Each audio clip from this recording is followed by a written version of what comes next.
A lot of content teams are working really, really hard. They're producing lots of content, showing up on all the platforms and ticking every box. But when someone senior asks, how does this content support the business?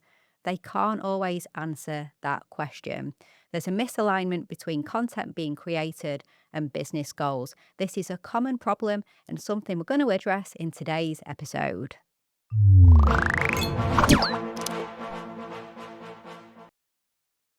Hello and welcome to the Content 10x podcast. I'm your host, Amy Woods, and this episode is the second part of our content strategy series. In case you missed it, the first episode was all about what content strategy is. And in this episode, we're going to dig into how to align a content strategy to business goals. Coming up in the series, we're also going to be looking at competitor analysis and audience analysis, messaging and positioning, KPIs, measurement, and of course, repurposing and distribution. But today, this is going to be all about making sure that your strategy and your business goals support each other. Before I jump to that though, just to mention that we have our B2B content operations benchmark. It's a free self-assessment. It'll take you no more than 4 minutes.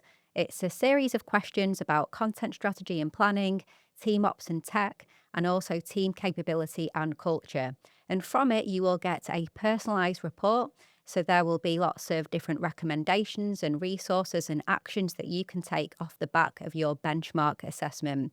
It's at content10x.com/benchmark. And as I mentioned, it's completely free. So why not even just hit pause now and go give that a try.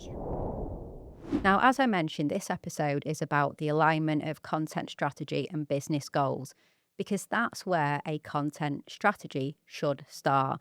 We need to understand what the business goals are, and we need to make sure that we align everything within our strategy to support those business goals. Because content without a connection to business goals is almost a bit like a hobby, okay? You're just creating lots and lots of content, but you don't have that purpose behind it, and we want to avoid doing that.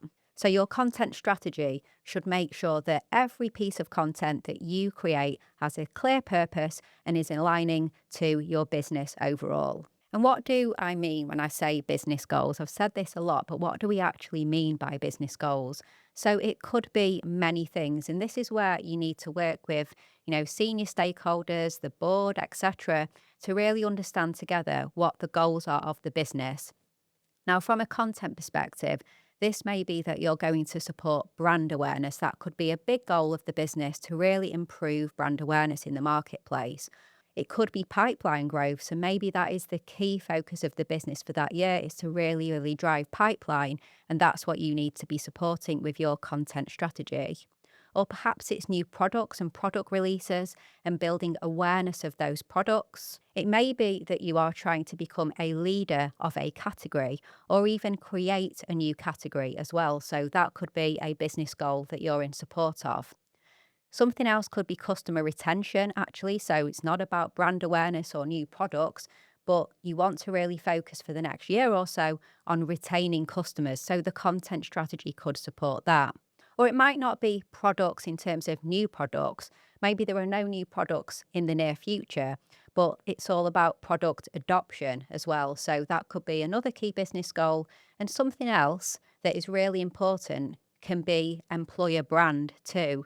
So content can really help to improve your employer brand. If you've got big goals to grow your team and hire more people over the near horizon, then you need to have a strong employer brand, and then great talent is going to come to you and your content can support that. So when we're saying alignment with business goals, that's just some examples of the business goals and what's so important to the business, and therefore where you need to make sure that your strategy is going to align. And so once you know what your business goals are, you need to ask the question, how does the audience fit into the picture? Because obviously the job of marketing is to be communicating to your audience. And this is where we then need to understand the buyer journey.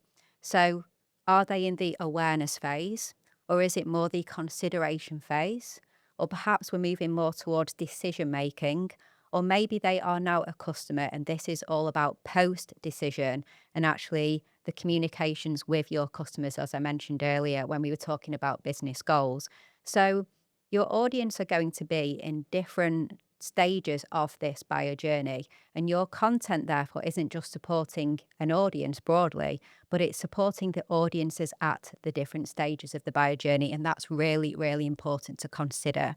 Your content is going to serve every stage, and it may be that you have a higher percentage of content focused on one stage than another, again, depending on the business goals for the year or the few years ahead. So then once we've got that really good understanding of the buyer journey, we need to look at the types of content that you're going to create. So we're not getting down to the details of format at the moment, but just those types of content. So this could be demand gen content.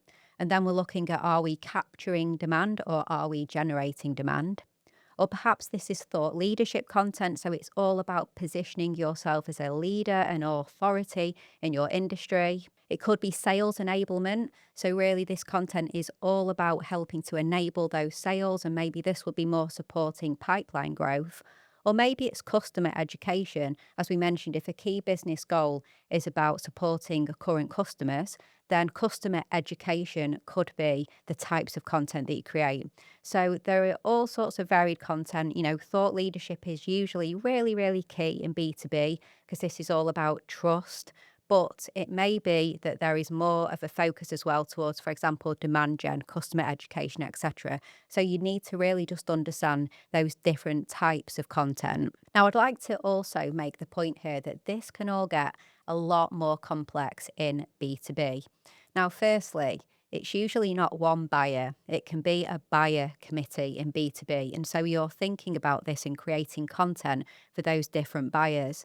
There could be the technical expert or the subject matter expert, and they're your main buyer. Of course, it's also the budget holder as well. So even if the main subject matter expert or technical buyer is keen to go ahead, there'll also be the budget holders that may not be the same person, and they are also a key audience for you with your content. Other buyers or key stakeholders may just be the internal champions for the product or service that you are trying to sell to your audience.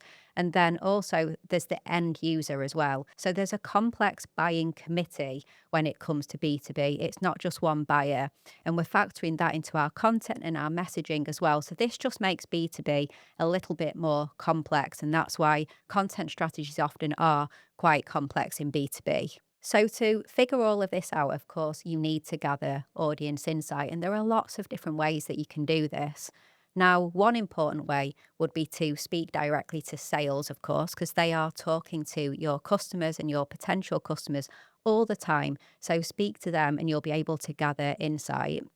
Of course, there's also speaking directly to customers as well. So never neglect that because you can gain really key insight from booking in discussions and interviews, etc., directly with customers. You can listen in as well on customer calls. So I mentioned speaking to sales, but you can listen in on customer calls. And there are lots of great software out there that can help you with this, such as Gong.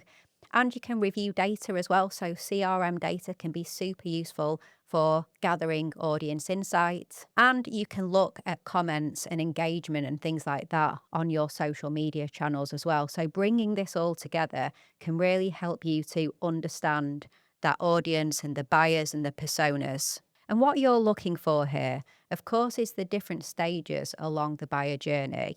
You're looking for the pain points that this audience may have.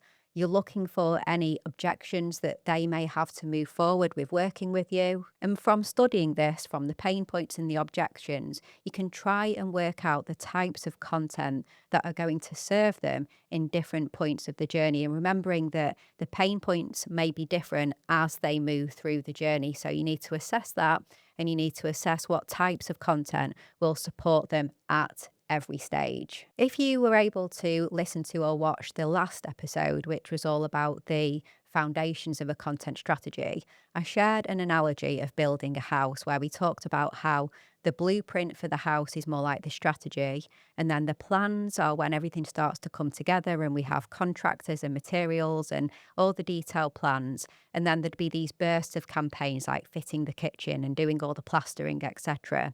Now, when we're talking about fitting different content to the different stages of the buyer journey and how that changes and how you have to match expectations with different buyer profiles and different stages in the journey, I guess with the house analogy, it would be like you wouldn't expect to be able to cook a great meal in your bathroom. That wouldn't be an expectation of the bathroom. It's part of the house, but it's not the purpose of that part of the house. Or, for example, you wouldn't expect to get a good night's sleep in the utility room.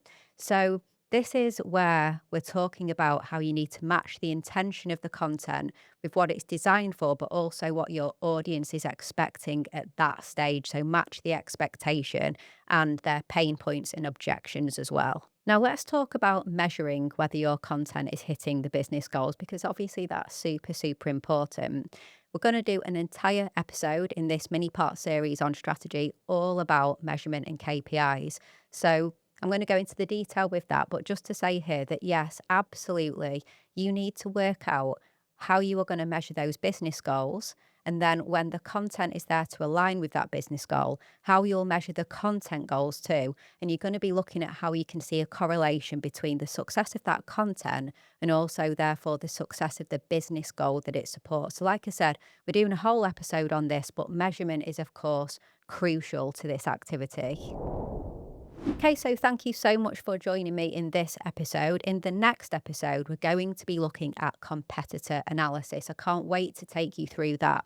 And competitor analysis is absolutely not about copying, it's about learning and differentiation. So we'll dig into that in the next episode. But before I finish up, just to mention, I've said it before, but do go check out our B2B content operations benchmark.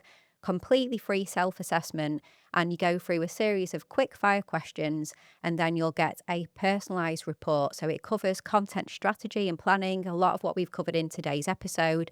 Also, it looks at your tech setup and also your operations and team capability and culture as well.